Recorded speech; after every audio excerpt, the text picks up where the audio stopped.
మోర్టార్లు, చిన్న శ్రేణి క్షిపణులను ప్రయోగిస్తోంది. దీంతో సరిహద్దు వద్ద ఉద్రిక్తత వాతావరణం కూడా చోటు చేసుకుంది.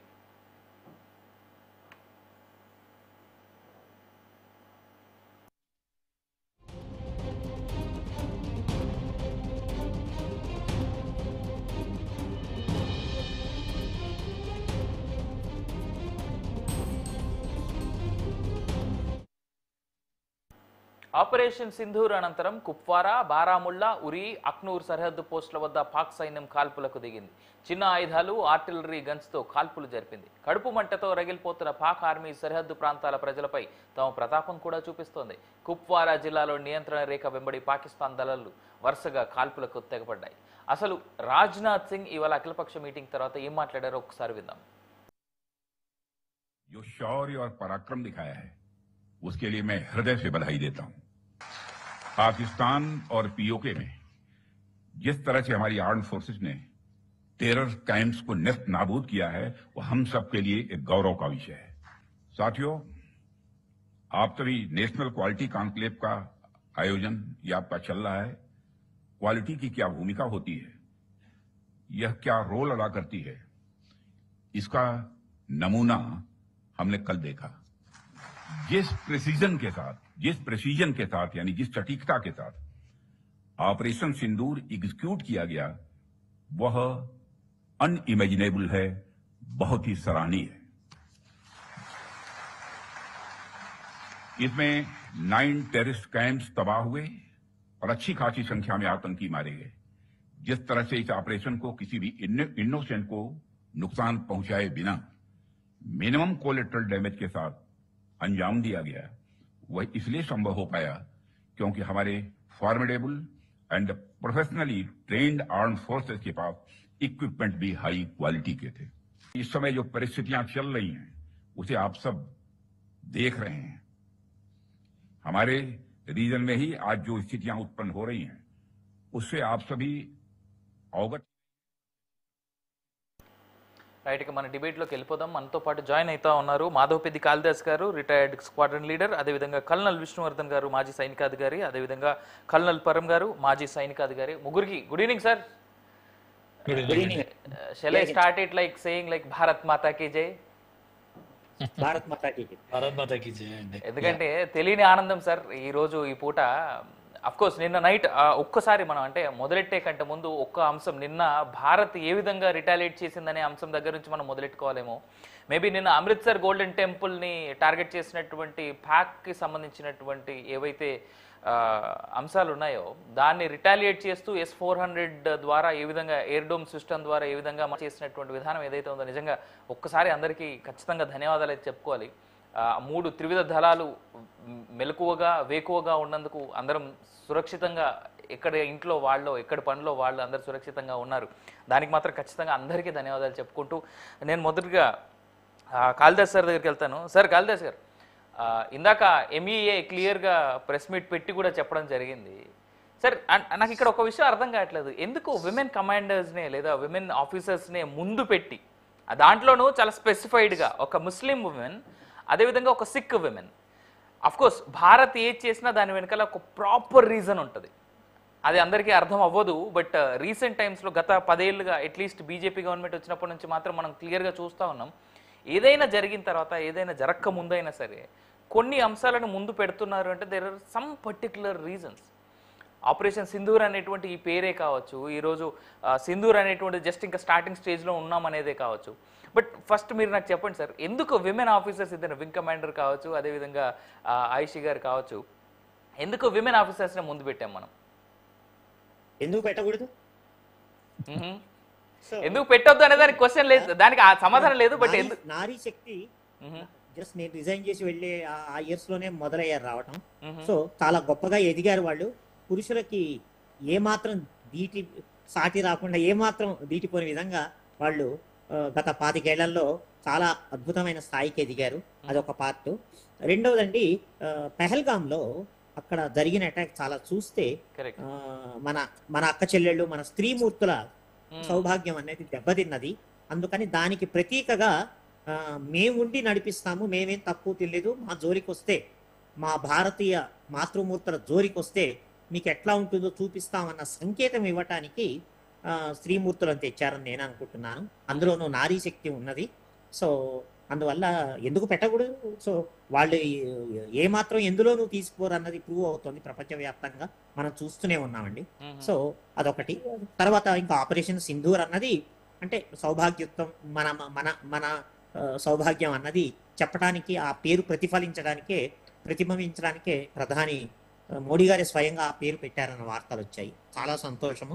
సో మనం మీరు చెప్పినట్లు ఏది చెప్పినా, ఏది చేసినా, ఏది ఆలోచించినా ఇక నుంచి దాని వెనకాల అంటే ఆపరేషన్ సింధూర్ ఎప్పుడైతే 3 రోజుల క్రితం మొదలైందో అడుగడుగునా కూడా మనం చాలా ప్రిసైజ్గా వెళ్తున్నాము. న్యూస్లో చూస్తున్నాము. S-400ని మనం వాడి ఈ రోజున పాకిస్తాన్ మనల్ని దెబ్బతీయడానికి 15 ప్రాంతాలు, 15 సిటీస్లో, ముఖ్యంగా వెస్ట్రన్ బార్డరు అంటే రాజస్థాన్, పంజాబ్ అండ్ జమ్మూ అండ్ కాశ్మీర్లో ప్రయత్నించారు వాళ్ళు, కానీ పెద్ద సఫలీకృతం కాలేకపోయారు. మన రిటాలియేషన్, మన ఎయిర్ డిఫెన్స్ సిస్టమ్ని వాళ్ళు ఏమీ చేయలేకపోయారు. సుదర్శన చక్రం అని ముద్దుగా మనం చక్కగా పేరు పెట్టుకున్నట్లు S-400 ఏదైతే ఉన్నదో వాళ్ళ నుంచి వచ్చే మిజైల్స్ని, డ్రోన్స్ని చాలా అవలీలగా కూల్చేసింది. అదంతా రికార్డ్ అయింది. సో అంటే స్టెప్ బై స్టెప్ వెళ్తున్నాం, పక్కా స్కెచ్ అనమాట. మనం ఎక్కడ వాళ్ళలాగా సివిలియన్స్, సామాన్య పౌరులపైన షెల్లింగ్ చేయట్లేదు. ఇక మిలిటరీ టార్గెట్స్ మనం టార్గెట్ చేయలేదు. కేవలం ఉగ్రవాద శిబిరాల మాత్రమే మనం టార్గెట్ చేశాము. అవి నిజంగా ఉగ్రవాద శిబిరాలేనా అన్న ప్రశ్న గనక పాకిస్తాన్ నుంచి ఉత్పన్నమైన, మన దగ్గర కూడా అంతర్గతంగా పొరపాటున ఉత్పన్నమైన దానికి పక్కా ప్రూఫ్, ఆడియో, వీడియోస్, టెక్స్ట్ అన్ని రకాలుగా చక్కగా ప్రూఫ్ రెడీ చేసి పెట్టుకొని ఎటువంటి వేదిక పైన ఛాలెంజ్ చేసి చూపించే విధంగా మొదలెట్టింది. సో పాకిస్తాన్ దేని మీద కొట్టాలి? ఇక్కడ ఉగ్రవాద శిబిరాలు లేవు, బట్ వాళ్ళ ప్రజలే వాళ్ళు తిరగబడి వాళ్ళని చంపే విధంగా ఉన్న పరిస్థితిలో వాళ్ళు చచ్చిన ఏదో తేలుగుట్టిన దొంగల్ని ఏమీ చేయలేక సిటీస్ మీద తెగబడుతున్నారు. ఇది ఎక్కడ దాకా వెళ్తుందో చూద్దాం.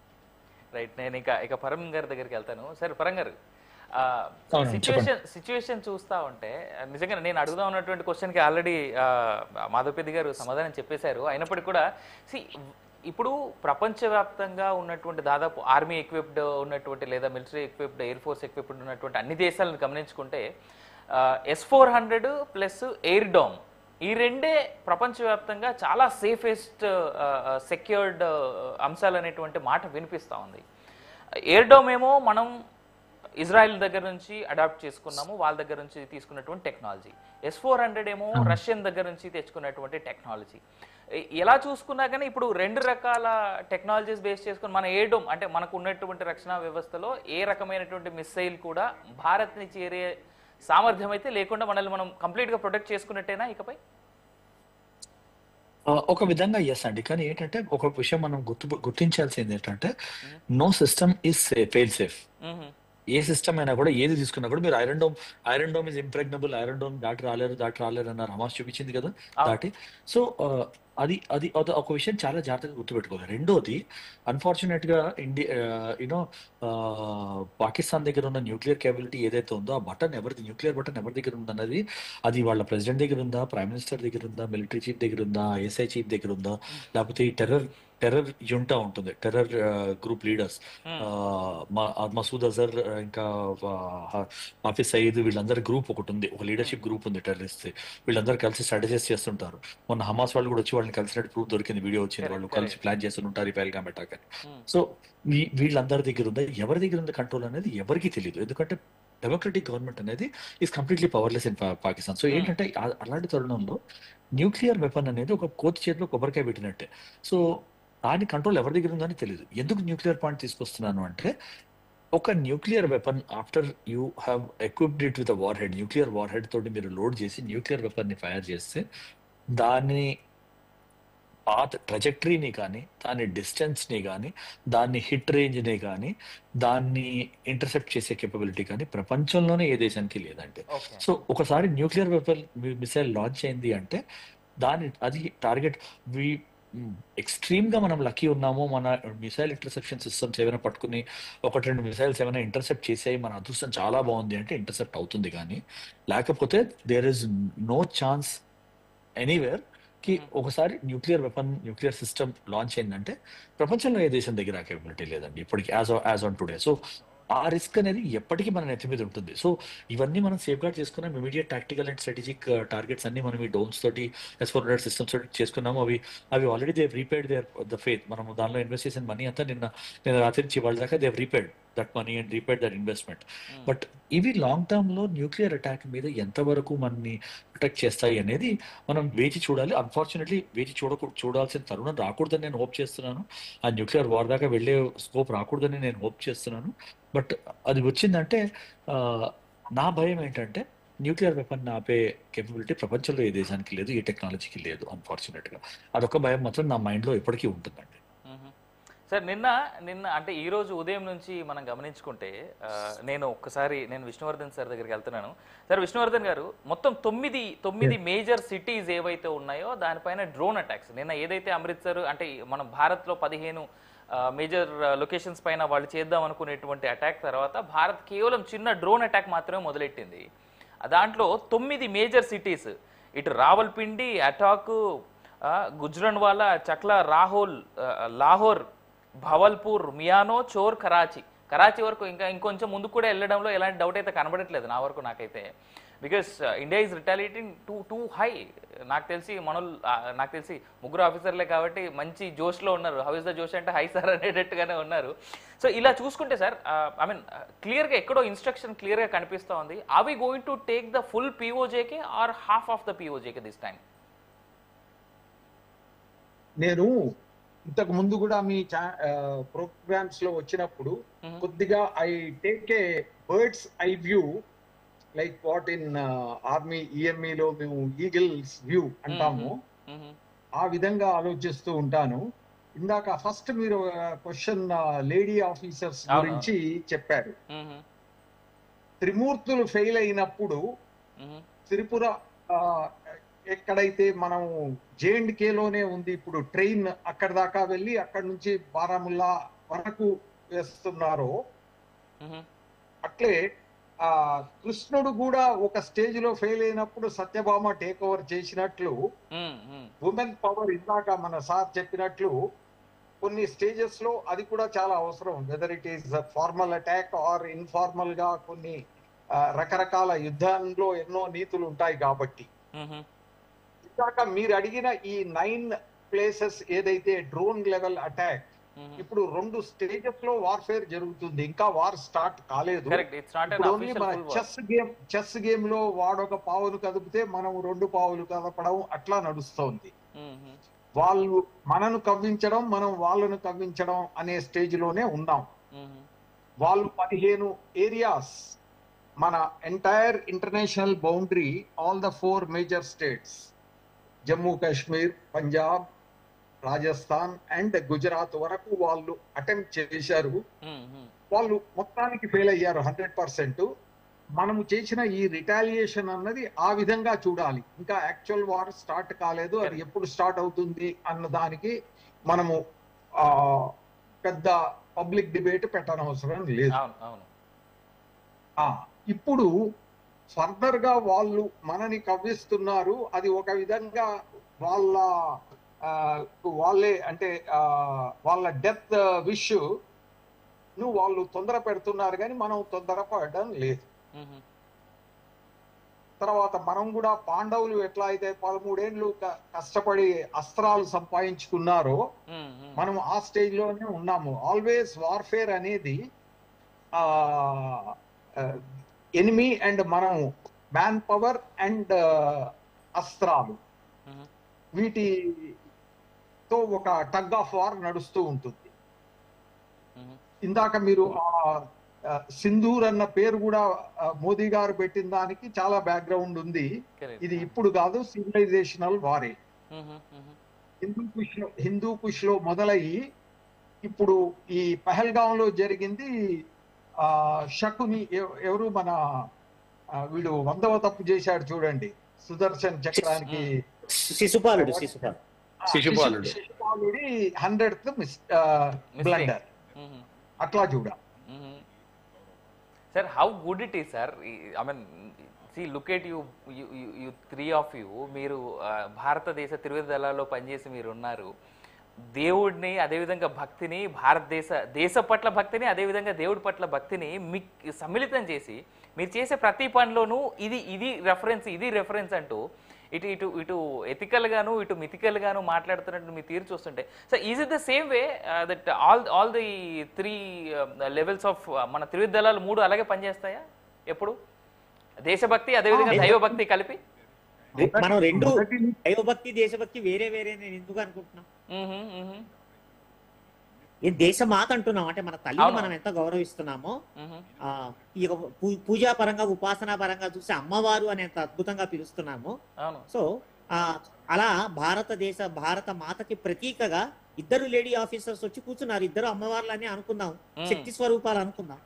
100% sir. I mean there is no doubt on it. ఎందుకంటే వాళ్ళు మాట్లాడుతున్న ఒక్కొక్క మాట బుల్లెట్స్ లాగా కనిపిస్తా ఉన్నాయి. I see them as like you know BrahMos missile ఒక్కరు పట్టుకొని ఇంకొక మిసైల్ పట్టుకొని మాట్లాడుతున్నట్టుగా చాలా ఆన్ పాయింట్ ఉన్నాయి. సార్ విష్ణువర్ధన్ గారు, పరిస్థితి చూస్తుంటే లైక్ చాలా క్లియర్గా ఎక్స్పెక్టేషన్స్ ఉన్నాయి. బలోచిస్తాన్కి చూసుకున్నా, ఖైబర్ పఖ్తూనిస్తాన్కి చూసుకున్నా కానీ క్లియర్గా ఇటు వెనుక నుంచి భారత్ సపోర్ట్ చేస్తుంది అనేటువంటి అంశం కనిపిస్తుంది. పొరపాటున అంటే of course it's not a full war, మనం ఇంకా ఫుల్ ఫ్లెడ్జ్డ్గా వార్లోకి అటు పాకిస్తాన్ కానీ ఇటు భారత్ కానీ రెండు కలిసి అఫీషియల్ అనౌన్స్మెంట్ అయితే ఇంకా రాలేదు. కానీ చూస్తుంటే మాత్రం ఖైబర్ పఖ్తూనిస్తాన్ కావచ్చు, ఇటు చూసుకుంటే బలూచిస్తాన్ కావచ్చు, ఆ పక్కనే ఉన్నటువంటి ఇటు ఆఫ్ఘనిస్తాన్ కావచ్చు, మీరు స్టార్ట్ చేయండి మేము కూడా మీతో పాటు వస్తాం అనేటువంటి మాట చాలా క్లియర్గా చెప్తా ఉన్నారు. బలూచిస్తాన్ అయితే already in war with them, వాళ్ళ స్వయం ఫ్లాగ్స్ వాళ్ళు ఎగిరేస్తున్నారు. పాకిస్తాన్ ఆర్మీ ఏదైతే వాళ్ళ బలూచిస్తాన్ లొకేషన్స్లో ఉన్నారో వాళ్ళందరినీ కొట్టడమో లేదా చంపేయడమో వెనక్కి తోసేయడం ఏదో ఒకటి జరుగుతూ ఉంది. ఇన్ఫ్యాక్ట్ ఈరోజు ఉదయం I have seen a video, నాకు కళ్ళకి చాలా ఆనందాన్ని ఇచ్చింది.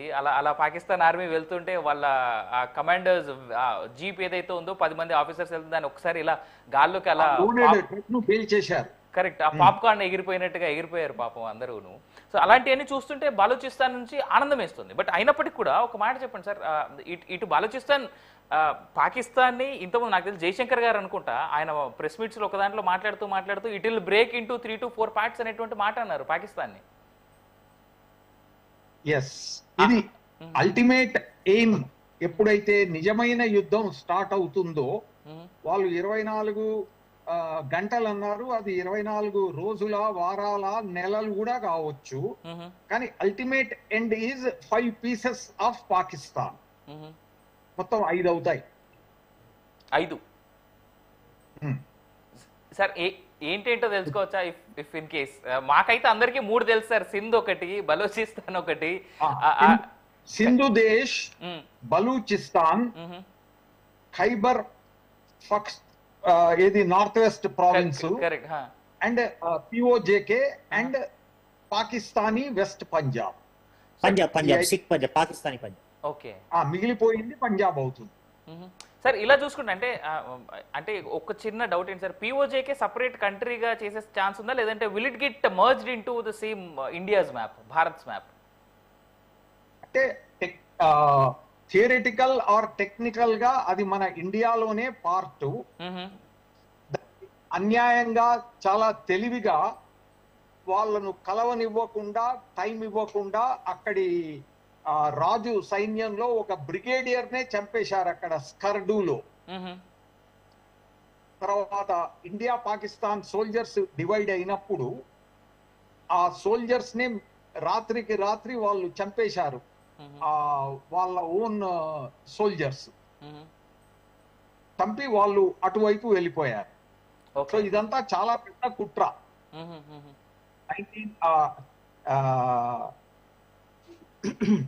అది బ్రిటన్ వాళ్ళు చేసిన పెద్ద కుట్ర ఇది. అసలు పాకిస్తాన్ క్రియేషన్ ఇట్ సెల్ఫ్. మనం అనవసరంగా ఈ father of Pakistan is Jinnah అని, Jinnah is only a lawyer of Balochistan. అసలు ఫాదర్ ఆఫ్ పాకిస్తాన్ వేరే ఉన్నాడు.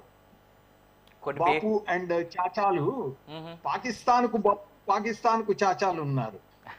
సార్ మీరు చెప్పే దాంట్లో చరిత్ర సరిగ్గా చదువుకుంటే అన్ని అర్థమైపోతాయి. I don't want to get deeper into it. Right, ఒకసారి పరం సార్ దగ్గరికి వెళ్దాం. పరం గారు, సార్ పరం గారు ఇప్పుడు చూసుకుంటుంటే అంటే ఇప్పుడున్నటువంటి ఈ హీట్ కనుక గమనిస్తూ ఉంటే నిన్నటికి నిన్న జరిగినటువంటి అంశం కావచ్చు, ఇప్పుడు ఈ పూంచ్ ప్రావిన్స్ వరకు ఒకసారి వద్దాం సార్. పాకిస్తాన్ సివిలియన్స్ పైన భారత్ ఈ రోజు పెట్టినటువంటి ప్రెస్ మీట్లో కావచ్చు, లేదా మీడియాకి ఇచ్చినటువంటి బ్రీఫింగ్లో కావచ్చు, ఎంఈఏ క్లియర్గా చెప్పింది, మేము సైనిక స్థావరాల జోలికి వెళ్ళలేదు, అదేవిధంగా కామన్ మ్యాన్ ఎవరైతే కామన్ పబ్లిక్ ఉంటారో వాళ్ళ జోలికి మేము వెళ్ళలేదు. మేము వెళ్ళిందల్లా, మేము న్యూట్రలైజ్ చేసిందల్లా కేవలం ఎవరైతే టెర్రరిస్టులు ఉన్నారో వాళ్ళు ఉన్నటువంటి స్థావరాలు, వాళ్ళు ఉన్నటువంటి ఇల్లు మాత్రమే అనేటువంటి మాట చెప్పింది. కానీ ఇక్కడ పాకిస్తాన్ మాత్రం పూంచ్ సెక్టార్ మనం వస్తే క్లియర్గా సివిలియన్స్ పైన వాళ్ళు దాడులు చేస్తున్నారు. ఇన్ఫ్యాక్ట్ ఈరోజు క్లియర్గా చెప్పారు, మనకున్నట్టు ఒక గురుద్వారా పైన కూడా దాడి జరిగింది అనేటువంటి ఒక మిసైల్ ద్వారా. So how do we see sir, ఎందుకు పాకిస్తాన్ ఇంత పెద్ద ఎత్తున, అంటే ఆర్మీతో ఫైట్ చేస్తూ ఉంది, లేదా నేవీతో చేస్తూ ఉంది, లేదా ఎయిర్ ఫోర్స్తో జరుగుతూ ఉంది కదా, కేవలం ఇక్కడే ఆగొచ్చు కదా, ఎందుకు సివిలియన్స్ పైన వాళ్ళు వెళ్తూ ఉన్నారు?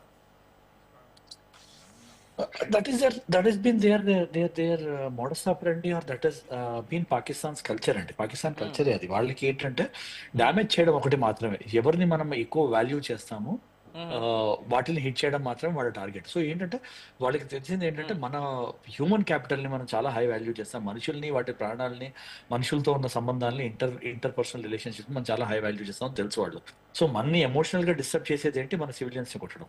సో అది వాళ్ళు టార్గెట్ చేస్తున్నారు. అండ్ సెకండ్ థింగ్, వాళ్ళకి కేపబిలిటీ కూడా ఉండాలి కదా, స్ట్రాటజిక్ అసెట్స్ ని ఐడెంటిఫై చేసి వాటి దగ్గర ఇంటెలిజెన్స్ తీసుకుని యాక్చువల్ గా అవి కొడితే వాటి మీద డ్యామేజ్ అవుతుందా లేదా అని అంత డీప్ ఇంటెలిజెన్స్, అంత deep capability in terms of weaponry and launch systems ఉండే కేపబిలిటీ కూడా కావాలి కదా. సో వాళ్ళు చేసేది ఏంటి, డ్యామేజ్ క్రియేట్ చేయాలి, ఇమీడియట్ హిట్ చేయాలి, డ్యామేజ్ క్రియేట్ చేయాలి, మొరల్ డెంట్ చేయాలి. సో అవి అచీవ్ చేయడానికి, షార్ట్ టర్మ్ టార్గెట్స్ అచీవ్ చేయడానికి ట్రై చేస్తారు. కానీ లాంగ్ టర్మ్ లో మేము న్యూక్లియర్ ఇన్స్టాలేషన్స్ చూద్దాము, వాటిని ఎట్లా కొట్టాలి చూద్దాం అనేది వాళ్ళ దగ్గర కేపబిలిటీ కూడా లేదు కదా. వాళ్ళ కేపబిలిటీ ఉండాలి, లాంచ్ చేయగలిగే టెక్నికల్ ఎబిలిటీ కూడా ఉండాలి. సో వాళ్ళు ఎందుకు చేస్తున్నారు అన్నదానికి వాళ్ళే కరెక్ట్ జవాబు చెప్పగలుగుతారు. కానీ one, their intent, and two, their capability. రెండింటిని మనం చెప్పొచ్చు, రెండు వాళ్ళకి లేవు. మంచి ఇంటెంట్ ఎప్పుడు లేదు. సివిలియన్ క్యాజువాలిటీస్ అవాయిడ్ చేద్దామని ఇంటెంట్, ఉట్టి మిలిటరీ ఇన్స్టాలేషన్స్ హిట్ చేద్దామని ఇంటెంట్ ఎప్పుడు లేదు. సో అందుకే స్ట్రాటజిక్ గా మనం రిటాలియేటరీ అటాక్ చేసినప్పుడు ఒక క్లియర్ మెసేజ్ ఇచ్చాము. మనం వాళ్ళ మిలిటరీ అసెట్స్ కానీ సివిల్ అసెట్స్ ని కానీ టార్గెట్ చేస్తే that is a clear act of war. మనం ఏం చేసాము, మీరు మాకు మీద టెర్రర్ క్యాంప్స్ ఏవైతే లాంచ్ చేస్తున్నారో ఆ టెర్రర్ క్యాంప్స్ ని మేము హిట్ చేసాము. ఎవరైతే వచ్చి మా దగ్గర టెర్రరిస్ట్ కార్యకలాపాలు చేస్తున్నారో వాళ్ళని మాత్రమే హిట్ చేసాము. We are still not declaring war. మేము ఇప్పటికీ కూడా ఓర్పు సహనం చూపిస్తున్నాము. ఓర్పు సహనం మా కల్చర్ లో ఉంది, మా బ్లడ్ లో ఉంది, అది ఇంకా మేము చూపిస్తున్నాము. మీరు ఇంతకన్నా కూడా గిరి దాటారు అంటే ఇక లక్ష్మణ్ రేఖ దాటితే దాని తర్వాత యుద్ధమే కదా, రాముడు చంపడమే కదా, రావణుని చంపడమే కదా రాముడు వచ్చి. సో లక్ష్మణ్ రేఖ దాటారంటే మాత్రం తప్పకుండా మేము తీసుకునే యాక్షన్ మేము తీసుకుంటాము అని చెప్పి క్లియర్ మెసేజ్ ఇచ్చారు దానిలో. అండ్ అది ఆప్టిక్స్ అని అంటారు, ఇంటర్నేషనల్ డిప్లొమాటిక్ ఆప్టిక్స్ అంటారు. అంటే డిప్లొమాటిక్ సర్కిల్స్ లో కూడా చూపించే ఆప్టిక్స్ అనమాట ఇవన్నీ. మీరు చూసారు కదా, మేము ఇది చేసాము, వాళ్ళు ఇది చేశారు, వాళ్ళు మా దేశంలోకి వచ్చి మా సివిలియన్స్ చంపారు, మేమేమీ ఇన్స్టిగేట్ చేయలేదు.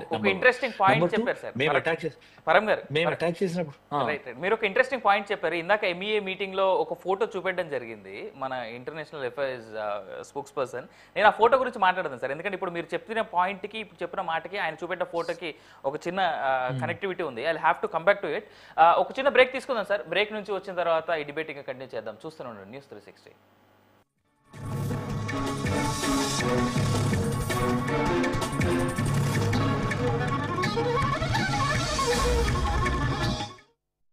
ఎంపీసీ బైపీసీ విద్యార్థులకు ఒక వరం CA/CMA కోర్సులు. CA/CMA చదివే విద్యార్థుల్లో 40% మంది ఎంపీసీ బైపీసీ విద్యార్థులే. Master minds. అప్పుడు, ఇప్పుడు, ఎప్పుడు ఆంధ్ర హాస్పిటల్స్, మన హాస్పిటల్స్. అప్పుడు, ఇప్పుడు, ఎప్పుడు ఆంధ్ర హాస్పిటల్స్, మన hospitals. Master minds, the pride of India. గత 6 సంవత్సరాలలో CA/CMA ఫలితాలలో 12 ఆల్ ఇండియా ఫస్ట్ ర్యాంకులు. Master minds, the pride of India. అప్పుడు, ఇప్పుడు, ఎప్పుడు ఆంధ్ర హాస్పిటల్స్, మన హాస్పిటల్స్. అప్పుడు, ఇప్పుడు, ఎప్పుడు ఆంధ్ర హాస్పిటల్స్, మన హాస్పిటల్స్. ఇంటర్ ఎంఈసీ చదివే విద్యార్థులకు సుమారుగా 1000 గంటలు CA ఫౌండేషన్స్ బోధిస్తున్న విద్యా సంస్థ. ఇతర విద్యా సంస్థల్లో చదివే విద్యార్థులను అడిగిన తరువాతే మాస్టర్ మైండ్స్ లో చేరండి. అప్పుడు,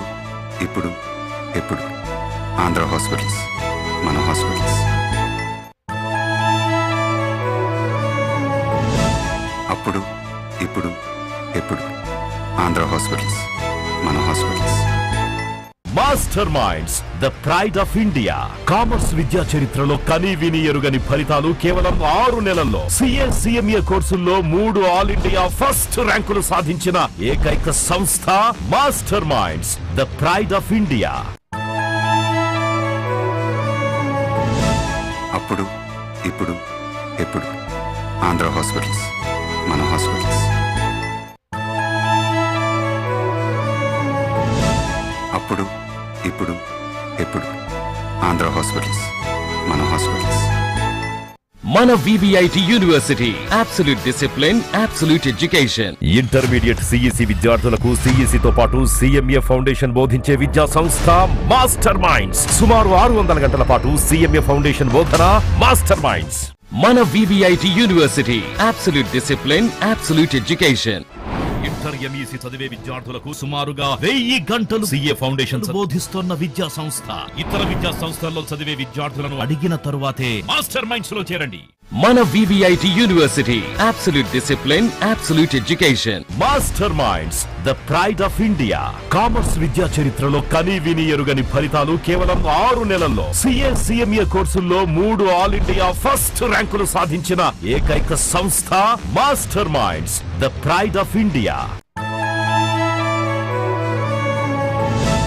అప్పుడు ఇప్పుడు ఎప్పుడు ఆంధ్ర హాస్పిటల్స్ మన హాస్పిటల్స్. అప్పుడు ఇప్పుడు ఎప్పుడు ఆంధ్ర హాస్పిటల్స్ మన హాస్పిటల్స్. ఇంటర్మీడియట్ CEC విద్యార్థులకు CEC తో పాటు CMA ఫౌండేషన్ బోధించే విద్యా సంస్థ మాస్టర్ మైండ్స్. సుమారు 600 గంటల పాటు CMA ఫౌండేషన్ బోధన మాస్టర్ మైండ్స్. మన VVIT university absolute discipline, absolute education. Master minds the pride of India. Inter, MPC, BIPC, MEC, CEC చదివిన విద్యార్థులకు CA మరియు CMA ఫౌండేషన్ కొరకు నూతన బ్యాచ్లు ప్రారంభం. మన VVIT university absolute discipline, absolute education.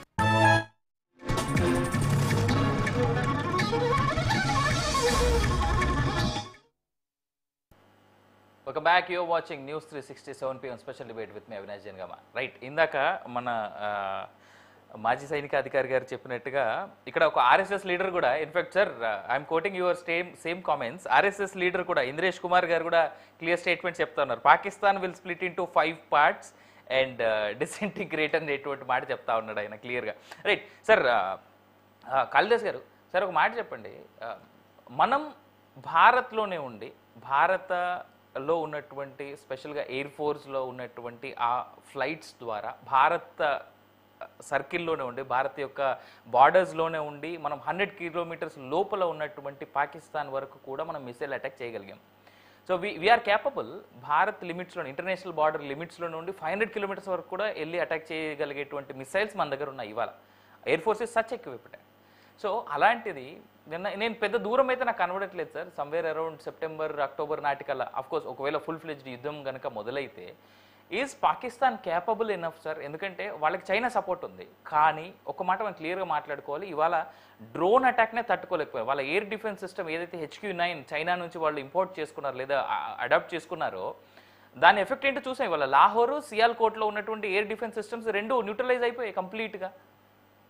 దాని ఎఫెక్ట్ ఏమైపోయింది? ఇవాళ US ఎంబసీ వాళ్ళు చాలా క్లియర్గా చెప్తా ఉన్నారు, లాహోర్లో ఎవరెవరైతే ఉన్నారో అక్కడ నుంచి వెళ్ళిపోండి, లాహోర్ ఖాళీ చేయండి, మీరు ఇంకేదైనా సేఫ్ ప్లేస్ చూసుకోండి అనేటువంటి మాట. How do we have to see this sir?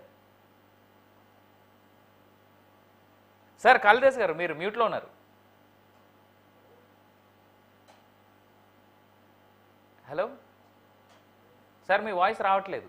Kalidas sir మ్యూట్లో ఉన్నారు సార్. మీరు ఇప్పుడు కూడా మ్యూట్లోనే ఉన్నారు సార్.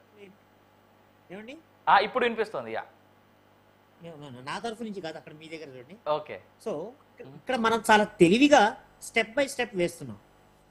జాగ్రత్తగా గుర్తుపెట్టుకోండి. ఫస్ట్ అటాక్ ఎక్కడ కొట్టామండి? వాళ్ళ టెర్రరిస్ట్ క్యాంప్స్ కొట్టేశాం. మీరు చెప్పినట్లు మన దగ్గర నుంచి యుద్ధ విమానాల ద్వారా మనం కేవలము మన భూభాగంలోనే టేక్ ఆఫ్ అయ్యి మన భూభాగంలోనే ఉంటూ 100 kilometers దగ్గర నుంచి దాదాపు 10 kilometers బహావల్పూర్ ఒక 120-150 కిలోమీటర్లు వేసుకోండి. ఉమ్, సో అది పెద్ద కష్టం కాదు మనకి. మన కేపబిలిటీ ఉంది, మన యుద్ధ విమానాలకి ఆ కేపబిలిటీ ఉంది. బార్డర్ దాటి వెళ్ళి కొడితే 300 కిలోమీటర్లు కూడా కొట్టచ్చు. ఉమ్, మనం లోపలే ఉండి మన టార్గెట్స్ ఏంటి? ముందు టెర్రరిస్ట్ ఏవైతే కేంద్రాలు ఉన్నాయో దాన్ని కొట్టాం. ప్రపంచవ్యాప్తంగా ఎవరూ కాదనలేరు. ఎందుకు? ప్యూనిటివ్ స్ట్రైక్స్ అంటే ఉగ్రవాదం ద్వారా మన మీద అన్యాయంగా దాడి చేసి మేము ఇంకా చేస్తాము, మా దగ్గర ఇన్ఫ్రాస్ట్రక్చర్ ఉంది, ట్రైనింగ్ ఉంది, మందుగుండు సామగ్రి ఉంది, అన్ని రకాల ఇన్ఫ్రాస్ట్రక్చర్ మాకుంది అని చెప్తుంటే దాని మీద కొట్టాం. ఎందుకంటే ఇందాక పరమేశ్వర్ గారు కూడా చెప్పినట్టు వాళ్ళు దాటాల్సిన రేఖలని దాటిపోయారు. ఉమ్, కనుక వాళ్ళకి ఏ శిక్ష వేయాలి అన్నది ప్రభుత్వము ప్రధానమంత్రి గారి దగ్గర నుంచి విస్పష్టంగా ఉన్నది. ఉపేక్షించే సమస్య లేదని చెప్పి. ఎందుకంటే మనం ఆల్రెడీ 2019లో బాలాకోట్లో ఒక తీవ్రమైనటువంటి వార్నింగ్ ఇచ్చాం. దాని నుంచి వాళ్ళు నేర్చుకోలేదు. ఒక 3-4 ఏళ్ళు ఆర్టికల్ 370 రద్దయిపోయిన తర్వాత ప్రజలు అందరూ మమేకం అయిన తర్వాత కూడా, ప్రజాప్రభుత్వం ఏర్పడిన తర్వాత కూడా వాళ్ళకు బుద్ధి రాలేదు. ఎందుకంటే ఆ నీచమైన జాతి, ఆ దేశం అటువంటిదే, అది అందరికీ తెలుసు. వాళ్ళకి ఇంకా బుద్ధి రాదు. కనుక వాళ్ళకి చెయ్యాల్సినటువంటి శాస్త్రి తగిన రీతిలో చెయ్యాలి అన్నది కృత నిశ్చయంతో పెట్టుకున్నారు. మన దగ్గర ఉన్నవి ఒక్కొక్కటిగా ఎవరు ప్రపంచంలో వాళ్ళకి సహాయం, ఇందాక మీరు అన్నారు చైనా సహాయం ఏం చేయదండి. చైనా సహాయం చేయదు, టర్కీ చేయదు. ఎందుకు? పాకిస్తాన్ ఎంత నీచమైన దేశమో వాళ్ళకి అర్థమైంది పహల్గాం తర్వాత. అందుకని సో వాళ్ళకి ఎటువంటి సహాయం రాదు. చూస్తున్నాడు, విలువెల్లాడిపోతారు. ఇంకో వారం 10 రోజులు అయిపోతాయి. First point. రెండవది, మనము చాలా జాగ్రత్తగా టెర్రరిస్ట్ క్యాంప్స్ కొట్టాం. వాళ్ళు దేన్ని కొట్టాలి? వాళ్ళు ఒకవేళ యుద్ధం చేయాలనుకుంటే మన దగ్గర ఏదైనా అంతర్జాతీయ సూత్రాలకి విరుద్ధంగా నడుస్తున్నటువంటి కార్యకలాపాలు ఏమన్నా ఉన్నాయా? లేవు కదా. కానీ వాళ్ళకి అలా కాదు. 24 గంటలు సగం టెర్రరిస్టే వాళ్ళ దేశం చుట్టూ. కనుక మనం చాలా టార్గెట్ గా కొట్టిన తర్వాత వాళ్ళు ఏదో ఒకటి రిటాలియేట్ చేయాలి కదా, లేకపోతే అక్కడ ప్రజలు చంపేస్తారు వాళ్ళని. ఆర్మీ, ఎయిర్ ఫోర్స్, నేవీ పక్కన పెట్టండి, ప్రజలు చంపేస్తారు వాళ్ళని. ఆఫ్టర్ ఆల్ ఒక చిన్న క్రికెట్ మ్యాచ్ తో ఓడిపోతే అక్కడున్న నీచమైన జాతి ప్రజలు ఏం మాట్లాడతారు? అరే మనం భారత్ తో ఓడిపోయామని అన్నట్లా హిందువులతో ఓడిపోతున్నాం మ్యాచ్ అంటున్నారు. ప్రతిదానికి మతాన్ని కలుపుతున్నారు. వాళ్ళ ఆర్మీ చీఫ్ సిగ్గు ఎగ్గులేని వాడు హిందువులు వేరు, వాళ్ళ సంగతి చూడాలన్నట్టు మాట్లాడిన తర్వాతే ఈ ఉగ్రదాడి మొదలైంది.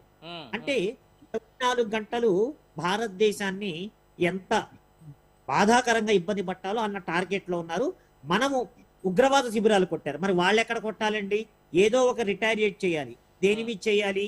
సామాన్య పౌరుల మీదన్నా అటాక్ చేయాలి, లేదా మిలిటరీ మీదన్నా అటాక్ చేయాలి. ఈ రెండిటి మీద అటాక్ చేస్తే ప్రపంచంలో ఇంకా దోషిగా నిలబడతారు. మనకి వాళ్ళ మీద చాలా తీవ్రంగా విరుచుకుపడే అవకాశం దొరుకుతుంది. మనం జాగ్రత్తగా ఉచ్చులోకి లాగుతున్నాము, వాళ్ళు ఆ ఉచ్చులో పడుతున్నారు.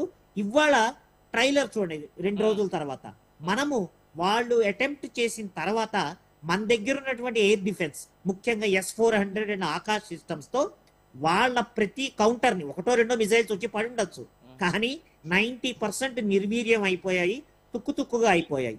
తర్వాత ఏం చేశాము? మన డ్రోన్స్ తో, ఒకటి గుర్తుపెట్టుకోండి, డ్రోన్స్ ఎంత గొప్ప భూమిక నిర్వర్తిస్తాయంటే విలువైన ప్రాణం పోకుండా పైలట్లది, అవి మాత్రమే వెళ్ళి రాడార్స్ కి దొరకవు, చిన్న పక్షుల్లాగా లోపలికి వెళ్ళిపోయి అవలీలగా ఎక్కడెక్కడైతే టార్గెట్స్ మనం, అంటే మనకి దగ్గరగా ఉన్న సిటీ లాహోర్, సో లాహోర్ మీద విరుచుకుపడాయి. లాహోర్ ని రేపు ఆక్రమించాలని అనుకుంటే ముందు ఎయిర్ డిఫెన్స్ ని నాశనం చేయాలి. ఎగ్జాక్ట్ గా అదే పని చేశాము. అట్లా మనము జాగ్రత్తగా అన్ని వైపుల నుంచి మనకున్న శక్తి సామర్థ్యాలని కొద్దిగా చూపిస్తున్నాం. ఒకవేళ వాళ్ళంతటా వాళ్ళు తప్పు చేసే దిశగా మనము వాళ్ళని నెడుతున్నాము. ఏంటండి తప్పు? మన మిలిటరీ టార్గెట్స్ మీద, మన సివిలియన్ టార్గెట్స్, సామాన్య ప్రజల పైన వాళ్ళు కనుక మళ్ళా చేస్తే వాళ్ళ అంతం చూసే విధంగా మనం ప్రణాళిక రచిస్తున్నాము. వాళ్ళకి వేరే ఆప్షన్ లేదు. మన ఉచ్చులోకి దిగుతారు. వాళ్ళు దిగిన తర్వాత వాళ్ళని ఎన్ని రకాలుగా మనం చేయొచ్చో అంతర్జాతీయ సూత్రాలకు అనుగుణంగా అదే విధంగా చేస్తాము. ఎవ్వరూ మనల్ని వేలెత్తి చూపించలేరు. ఆ దిశగా ప్రణాళిక జరుగుతుంది.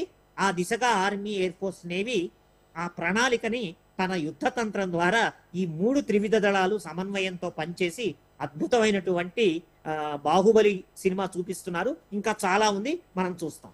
సరే, ఇవన్నీ ఇంకా ట్రైలర్ లాగానే కనిపిస్తా ఉన్నాయి. అసలు ఇంకా మొదలవ్వనే లేదు. ఎక్కడ ఇంకా అలాంటి సూచనలు కూడా కనబడట్లేదు. ఇప్పుడప్పుడే అసలైనటువంటి యుద్ధాన్ని భారత్ మొదలెడుతుంది అనేటువంటి అంశాలు కూడా నాకైతే ఇక్కడ కనబడట్లేదు. ఇవన్నీ జస్ట్ ఏదో అంటే వాళ్ళు అనాలోచితంగానో దిక్కు లేకుండానో మన మిలిటరీ టార్గెట్స్ పైన చెయ్యి వేయటానికి సాహసించిన అన్యాయంగా అమాయకమైన పౌరుల్ని చంపడానికి. ఇప్పుడు యుద్ధం స్టార్ట్ అయింది అనుకుందాం. సో మనము ఆయుధాలతో అంటే నువ్వు మిలిటరీ మీద కొట్టు, నీ మిలిటరీ మీద నేను కొడతాను, లేదు నేను నీ ఉగ్రవాద శిబిరాల మీద కొడతాను, నువ్వు ఇక్కడ మరి దేని మీద కొడతావు? అంతర్జాతీయ రూల్ ప్రకారము మన ఉగ్రవాద శిబిరాలని మనం రక్షించుకోవడానికి కొట్టచ్చు. కానీ ఇక్కడ వాళ్ళకేముంది కొట్టడానికి? కొడితే మిలిటరీని కొట్టాలి, అయిపోతారు వాళ్ళు. మిలిటరీని కొడితే మన శక్తిని తట్టుకోలేరు. సామాన్య పౌరుల్ని కొట్టాలి. మొదలు అక్కడే అయింది కదా పెహల్గామ్ లో. ఎవరు వాళ్ళు ఏమన్నా ఆర్మీ మన సిఆర్పిఎఫ్ భద్రతా దళాలను అటాక్ చేశారా? అది అటాక్ చేశారంటే ఒక యుద్ధ తంత్రం. అరే నీ దగ్గర ఆయుధం ఉంది, నా దగ్గర ఆయుధం ఉంది. అమాయకమైన పౌరుల్ని చంపబట్టే కదా ఇక్కడ దాకా వచ్చింది. నువ్వు ఇంకా అమాయకమైన పౌరుల్ని చంపుతావా అంటే పాకిస్తాన్కి అష్టదిగ్బంధనం అయిపోయింది. వాళ్ళు ఏం చెయ్యాలో చేతగాక కంటి తుడుపు అనమాట, కేవలము కంటి తుడుపు. మన దగ్గర ఆర్మీ ఉంది, ఎయిర్ ఫోర్స్ ఉంది, మీరు గాడిదలు కాస్తున్నారా, దేశాన్ని రక్షించలేరా అని వాళ్ళ పౌరులు వాళ్ళ మీద తిరగబడి కొట్టి చంపుతారని భయంతో మన మీద ఒక తూతూ మంత్రంగా కంటి తుడుపుగా కొన్ని అటాక్స్ చేస్తున్నారు. వాళ్ళకి తెలుసు అన్ని రకాలుగా తప్పులు చేస్తున్నారు. అంటే ఎలాగైతే కృష్ణ పరమాత్మ టాపిక్ వచ్చిందో, శిశుపాలుడికి తల్లి అయినటువంటి మేనత్త సాత్వతికి మాట ఇచ్చి నీ కొడుకు 99 తప్పులు చేసేదాకా క్షమిస్తానన్నాడు. ఇక్కడ కూడా 100 తప్పులు కాదు, చాలా తప్పులు చేశారు. శిశుపాలుడు కన్నా 1000 రెట్లు తప్పులు చేశారు. చివరికి వాళ్ళ గొయ్యి వాళ్లే తవ్వుకొని నాశనం అవుతారు. సార్ విష్ణువర్ధన్ గారు, అయితే ఇక్కడ ఒక మాట సార్, కల్నల్ సోఫియా ఖురేషి మోడీ గారు ఏరి కోరి మరి ఆవిడని ఉండాలి ముందు అనేటువంటిది ఆవిడ ముందు పెట్టారనేటువంటి మాట వినిపిస్తుంది. అయితే నేను దీన్ని ఈ విమెన్ కి సంబంధించినటువంటి అంశాన్ని ఇందాక కాళిదాస్ సార్ చెప్పినటువంటి మాటకి ఒకసారి సింక్రనైజ్ చేస్తాను సార్. ఇక్కడ నవ్వుతున్నారు సార్ ఆల్రెడీ. నేను ఎక్కడ సింక్రనైజ్ చేస్తాను అని అంటే, ఇందాక సార్ మాట్లాడుతూ అన్నారు భారత్తో మ్యాచ్ జరిగితే హిందువుల చేతిలో ఓడిపోయావా అనేటువంటి యాంగిల్లో ఏదైతే ఆ దేశంలో జరుగుద్దో, ఒక ముస్లిం కమాండర్ని ముందు పెట్టి, కల్నల్ని ముందు పెట్టి, అది కూడా ఒక విమెన్ ఆఫీసర్, ఎందుకంటే వాళ్ళ దృష్టిలో విమెన్ అంటేనే చాలా చీప్గా తీసేస్తారు, పక్కన పెట్టేస్తారు. కాబట్టి ఆడదంటే ఆట బొమ్మ అంతే అంతే. సో అలాంటిది మా దేశంలో చూడండి, మేము ఒక శక్తిగా తయారు చేసాం. ఒక శక్తిని మీ కళ్ళకి ఏదైతే చిన్నగా కనిపిస్తుందో అది మా దేశంలో మేము నెత్తిన పెట్టుకొని పూజించేటువంటి వ్యక్తులరా వీళ్ళంతా అనేటువంటి యాంగిల్లో ఒకటి కనిపిస్తూ ఉంది. రెండోది సార్, నాకు తెలిసి ఆవిడ గురించి, సోఫియా ఖురేషి గారి గురించి చాలా తక్కువ మందికి తెలుసు. ఇన్ఫ్యాక్ట్ మీరేమైనా చెప్పగలరా సార్ ఆవిడ గురించి? అంటే నేను ఆర్మీలో 25 years బ్యాక్ రిటైర్ అయినప్పుడు ఏదైతే ఇందాక సార్ చెప్పారో అప్పుడప్పుడే స్టార్ట్ అయినా, ఇప్పుడు వాళ్ళు కర్నల్స్, ఆమె కోర్ ఆఫ్ సిగ్నల్స్ లో ఉంది, ఆమె బ్యాడ్జ్, బెరే బ్యాడ్జ్ ని చూసి చెప్పగలను. బట్ ఇప్పుడు మీరు స్త్రీ శక్తి అనే కాదు, అసలు నేను మళ్ళీ కొద్దిగా ఫ్లాష్ బ్యాక్ లోకి వెళ్ళి, పాకిస్తాన్ అనేది ఒక ఆర్టిఫిషియల్ కంట్రీని క్రియేట్ చేసి పోయారో దానికి ఒక బ్యాక్గ్రౌండ్ ఉంది. ఎక్కడ సుభాష్ చంద్రబోస్ రష్యా నుండి వస్తాడో after his broadcast from Moscow in 1945 October 21st ఆయన స్పీచ్ ఇచ్చాడు. అండ్ ఆయన ఎట్లా వెళ్ళాడు అవన్నీ కూడా ఒకటొకటి మన వాళ్ళు రీసెర్చ్ చేస్తున్నారు. అనుజ్ ధర్ లాంటి వాళ్ళు చాలా విషయాలు బయట పెడుతున్నారు. నెహ్రూను వాడుకొని ఎట్లా దేశాన్ని 3 ముక్కలుగా చేసి, అంటే కాశ్మీర్ కూడా ఒక 3వ ముక్క, అటువైపు నుంచి రష్యా నుండి రాకుండా గిల్గిట్ బాల్టిస్తాన్ ను పాకిస్తాన్ కు అప్పజెప్పడం, వెస్ట్ వైపు బలూచిస్తాన్ నుంచి రాకుండా ఆ ఫ్రీడమ్ ఇచ్చిన ఆ దేశాన్ని మళ్ళీ క్యాప్చర్ చేసి పాకిస్తాన్ కు కట్టబెట్టడం, ఇవన్నీ జరిగిన తర్వాత 1971 వార్లో 93,000 మందిని కూడా ఫ్రీగా వదిలిపెట్టి మన ల్యాండ్, మనం జయించిన ఆ ల్యాండ్ను కూడా వాళ్ళకు వాపస్ ఇచ్చి 54 మంది మన POWs ను పాకిస్తాన్ లోనే వదిలేసి, అసలు దాని గురించి మాట్లాడకుండా ఎన్నో రూల్స్, ఎక్కువ మాట్లాడకూడదు అని చెప్పి there are some every year సంతకాలు పెడుతూ ఉంటాం మేము, సీక్రసీ అఫీషియల్స్ కూడా పెడుతూ ఉంటారు. అఫీషియల్ సీక్రసీ యాక్ట్ కింద నోరు తెరవకుండా చేసి, మన భీష్ముడు ఏం చేశాడంటే, అప్పుడు గాంధార్ని పట్టుకొచ్చినప్పుడు బ్రదర్ శకుని బ్రదర్స్ ను మాడగొట్టాడు, అంటే వాళ్ళు చచ్చేటట్లు చేశాడు. ఒక రోజుకి ఒక మెతుకు మాత్రమే ఆథరైజేషన్ ఇస్తే వాళ్ళందరూ మేము చస్తే చచ్చామని శకుని బతికించారు 100 మెతుకులు వాడికే ఇచ్చి. అట్లా ఇన్ని దశాబ్దాలు ఇక్కడ ఉన్న ప్రభుత్వాలు ఈ ఆర్మీ, నేవీ, ఎయిర్ ఫోర్స్ ను అట్లా మాడగొట్టాయి. ఈ లాస్ట్ 10 ఏళ్లలో కొద్దిగా పుంజుకొని ఆ అస్థి పంజరాల నుంచి ఇప్పుడు మెల్లగా రక్త మాంసాలు పేర్చుకొని మెల్లమెల్లగా తయారవుతోంది. మనకేం తొందర లేదు, 80 ఏండ్లు పడ్డాము, ఇంకొక ఏడాది పోయినా ఏం పర్వాలేదు. పాకిస్తాన్ అనేది it is simply A tool of west. ఒకప్పుడు బ్రిటన్, గ్రేట్ బ్రిటన్ నుంచి అది బ్రిటన్, యునైటెడ్ కింగ్డమ్, ఇప్పుడు డివైడెడ్ కింగ్డమ్ కాబోతోంది. రేపు పొద్దున ఇస్లామిక్ రిపబ్లిక్ ఆఫ్ ఇంగ్లాండ్ గా మారబోతోంది కొద్ది ఏండ్లలో. కనిపిస్తున్నాయి సార్ అలాంటి దాఖలాలు చాలా పెద్ద ఎత్తున వాళ్ళకు సహాయం చేసిన అమెరికా కూడా పెద్ద గ్రేట్ ఏం కాదు. ఈ రోజు మనం ఏదో మనం ఫ్రెండ్ అంటే సరే, ఎస్ వీఆర్ ఆల్సో ఫ్రెండ్స్ అని అనుకుంటున్నాం. మన జాగ్రత్తలో మనం ఉంటాము, చేయవలసిన కార్యం మనం టైంకి చేస్తాం. సార్ కాళిదాస్ గారు, నాకు ఒక straight question sir. We're seeing 26 kilometres of chicken neck. I hope you got my point. Kashmir దగ్గర ఉన్నటువంటి చికెన్ నెక్ ఏదైతే ఉందో ఈ ప్రస్తుతానికి 26 కిలోమీటర్లు ఉంది. అంటే అందరూ కోరుతున్నటువంటి మాట ఇది. ఇది చాలా చాలా నీట్గా డీటెయిల్డ్గా అనలైజ్ చేసుకుంటే తప్ప అర్థం కానటువంటి అంశం ఇది. ఆ 26 కిలోమీటర్లు ఉన్నటువంటి చికెన్ నెక్ని 260 కిలోమీటర్లుగా చేయబోతుంది భారత ఆర్మీ అనేటువంటి మాట వినిపిస్తుంది, త్రివిధ దళాలన్నీ కలిసి. పాసిబిలిటీ ఉందా సార్? ఎందుకంటే 270 కిలోమీటర్ల వరకు చేయాలంటే దాదాపు మనం సియాల్కోట్ వరకు కూడా ముందుకు వెళ్ళాలి. చూడండి, అసలు ఇప్పుడు ఏ వార్ కానివ్వండి, ఏ ఆపరేషన్ స్ట్రైక్స్ కానివ్వండి, దానికి అసలు ఆబ్జెక్టివ్ అనేది ఉంటుంది. ఎందుకు చేస్తున్నాం అనేది ఒక ఆబ్జెక్టివ్ ఉంటుంది. అంటే ఒకవేళ వార్ అనేది కనుక ఎస్కలేట్ అయ్యి వాళ్ళు కేవలం మిలిటరీ అండ్ సివిలియన్ వాటి మీదే అటాక్ చేస్తూ పోతామంటే వాళ్ళ మూతిపళ్ళు రాలిపోతాయి. నెక్స్ట్ ఆ కంట్రీని ఏం చేయాలి? సో కేవలము ఉగ్రవాద శిబిరాలను మాత్రమే ధ్వంసం చేయాలా? దీనికి శాశ్వతమైన పరిష్కారం ఏమిటి అంటే, స్ట్రాటజికల్గా, టాక్టికల్గా మనం అందరికీ తెలుసు, దేశాన్ని, శత్రు దేశాన్ని 3-4 ముక్కలుగా చేసేస్తే వాడు బలహీన పడిపోతాడు. ఫైన్, అసలు మన ఆబ్జెక్టివ్ ఏంటి? ఈ రోజున పాకిస్తాన్ని 2-3 ముక్కలుగా చేస్తామా లేదా అన్న ప్రణాళిక కానీ, ఆబ్జెక్టివ్ కానీ, వీలు కానీ అది లాంగ్ టర్మ్లో ఉంటే ఉండొచ్చు. ప్రస్తుతం ఉగ్రవాదం ద్వారా ఇబ్బంది పెడుతున్నారు కాబట్టి ఆ ఉగ్రవాద ముక్కల్ని చీల్చి చెండాడేస్తాం, ఎటువంటి మొహమాటం లేదు. నువ్వు ఎక్కడైనా ఉండు, పదాలు జాగ్రత్తగా చూడండి. హోమ్ మినిస్టర్ గారి, ప్రధానమంత్రి గారు కానీ మిగతా వాళ్ళు చున్చున్కే మారేంగే, ఘర్మే గుస్కే చాలా స్పష్టంగా చెప్తున్నారు. ఎవరిని పర్పస్ చేసేసి ఎట్టి పరిస్థితిలో వదిలేదు. That is the first target. So ఆ ఇన్ఫ్రాస్ట్రక్చర్, ఆ మెకానిజము, ఉగ్రవాద శిబిరాలను తుడిచిపెట్టేదాకా వాళ్ళని రక్షించడానికి ఆ ఉగ్రవాదాన్ని పెంచి పోషిస్తున్న వాళ్ళు ఎవరండి? ఆర్మీ అండ్ ఐఎస్ఏ కదా. ఈ రోజు ఉగ్రవాదులు మా సంబంధం లేదని అంటారా?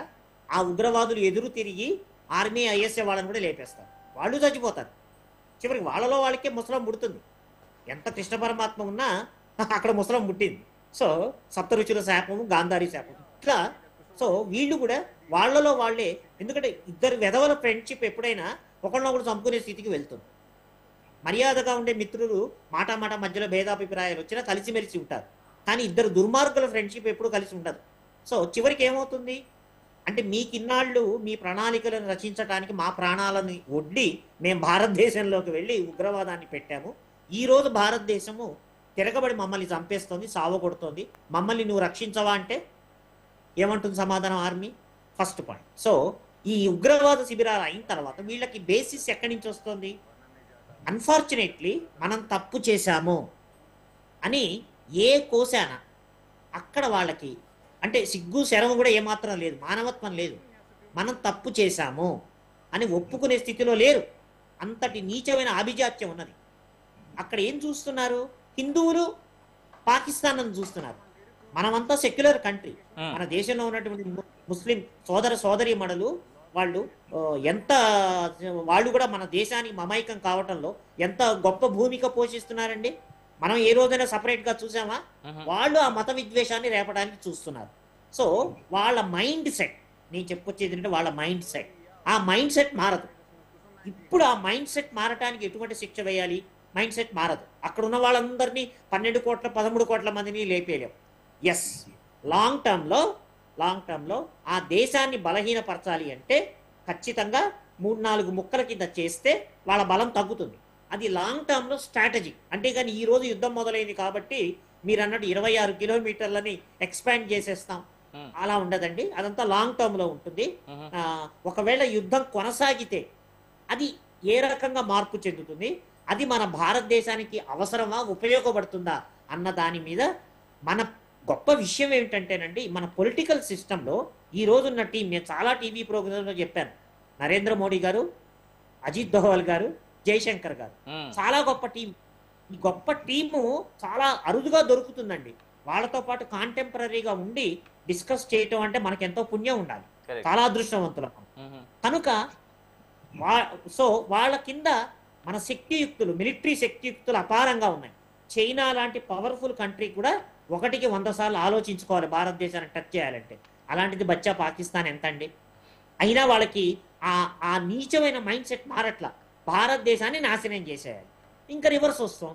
సో అలాగే పాకిస్తాన్ని ఏ రకంగా డీల్ చేస్తే పాకిస్తాన్ అనేది శాశ్వతంగా మన వైపు కన్నెత్తి చూడదు అన్న కాంబినేషన్కి వస్తే డెఫినెట్లీ ఇప్పటి ప్రభుత్వం అది చేస్తుంది, ఆ ఆలోచన చేస్తుంది, దాన్ని మిలిటరీ ఇంప్లిమెంట్ చేస్తుంది.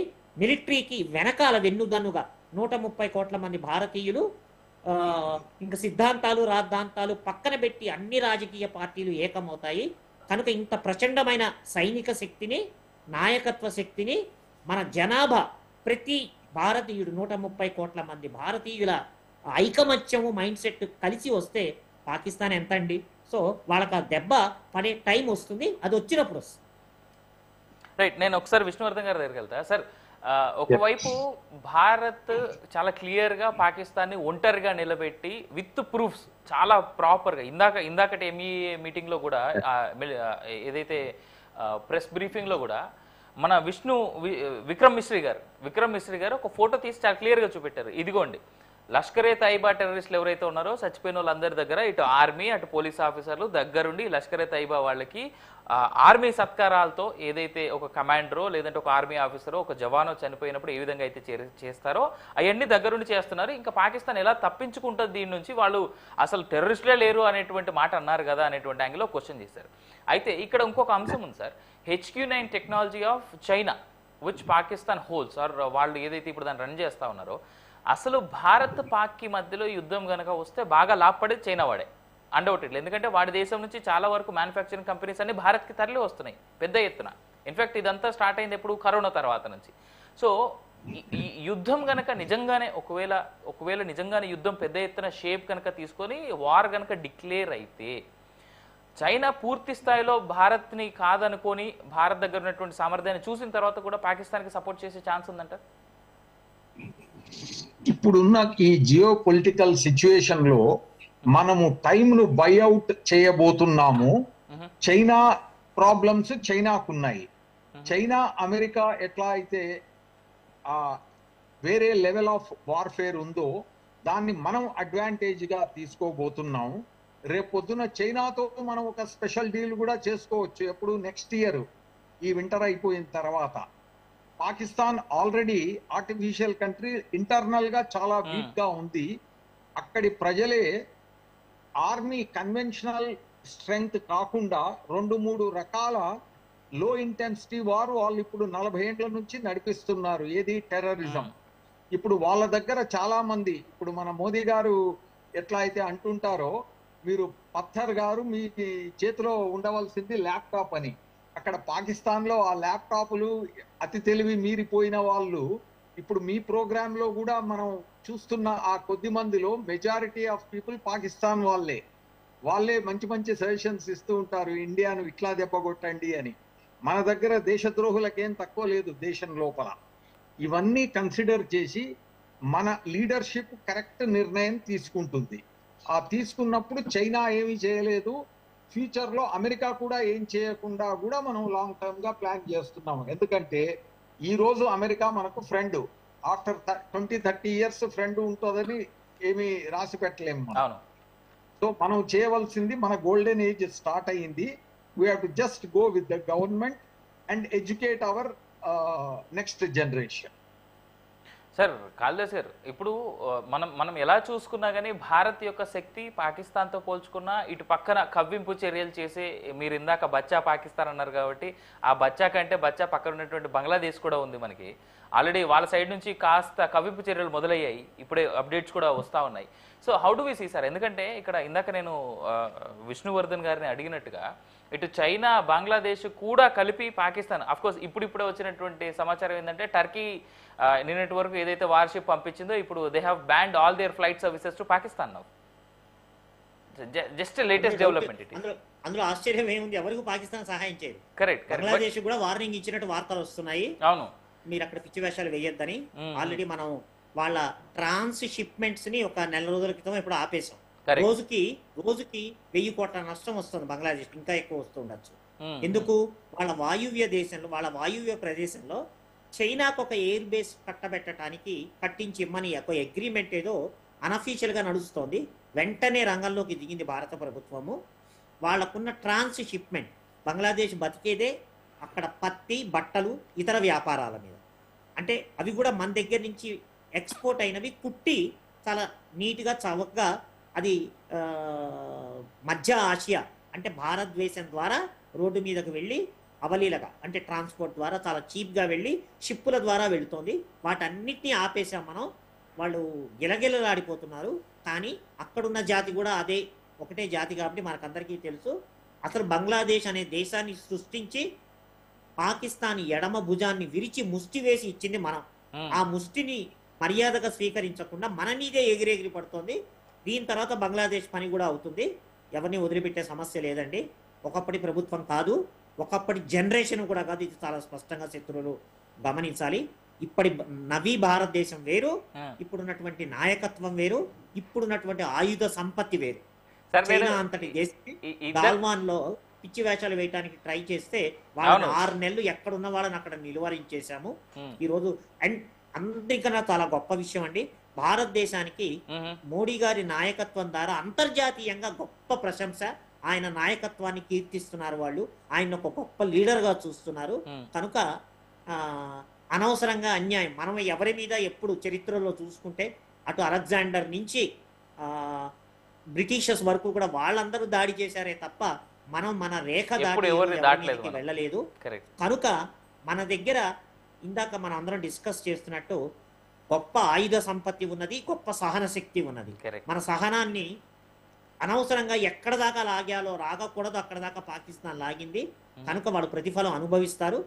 తెలిసి వస్తుంది మిగతా ప్రపంచ దేశాలకు కూడా భారతదేశము మర్యాదగా ఉంటే గొప్పగా మర్యాదగా ఉంటుంది. పిచ్చి వేషాలు వేస్తే భారతదేశంతో ఎక్కడ దాకా పోవాలో భారతదేశం అక్కడ దాకా పోతుంది అన్న ఒక గొప్ప సూత్రం ప్రపంచ దేశాలకి తెలిసి వచ్చే విధంగా ఈ రోజు జరుగుతోంది. అదే జరుగుతుంది. రైట్ సార్, నేను ముగ్గురు ఆఫీసర్స్కి ధన్యవాదాలు చెప్తాను. బట్ ఈ సందర్భంలో నేను ఒక్క ఆఫీసర్ని మాత్రం గుర్తు చేసుకుంటా సార్. బిపిన్ రావత్ గారు ఉంటే బాగుండేది వాస్తవానికి. I mean we could have seen something much bigger than what we are seeing today. ఉండాల్సిందేమో sir. Maybe of course age also matters కదా, but we all miss Bipin Rawat గారు sir. Definitely we miss him and he is a very good officer and very good strategist. Exactly. Okka reason sir, strategist, the way he handles situations is like nobody else.